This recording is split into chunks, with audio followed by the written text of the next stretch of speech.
మీరు కనుక గట్టిగా ఇప్పుడు మీరే ఇందాకే చెప్పారు పోస్టర్స్ గురించి, మాకు పోస్టర్లు ఎక్కువ అయిపోయినాయి, టూ మచ్. మీరు ఎంత బ్యాలెన్స్గా చెప్పింది ఆవిడ ఆ పాప. అంటే ఉండొచ్చు కానీ మరి ఇంత మితిమీరా. That is an opinion should be taken, to be taken.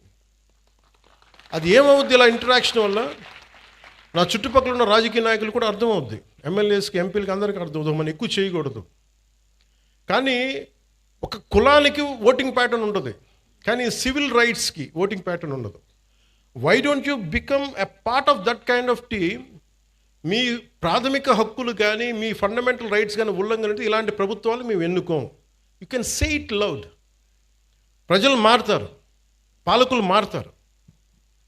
అలాగే మీరు కులాలని తీసుకొచ్చే క్రిమినల్స్కి కులాలను అంటగట్టి ఫలానా కులం అయితే మేము ఇంకోలా చూస్తాం, ఎక్కడా కూడా ఇది లేదు, రాజ్యాంగంలో ఎక్కడ రాయలేదు. ఇలాంటి క్రిమినల్స్ని వెనకేసుకొచ్చే రాజకీయ నాయకులను ఎవరైనా సరే మీరు ఆమడ దూరంలో పెట్టాల్సిందే. లేదంటే మీ భవిష్యత్తుకి భంగం కలుగుతుంది.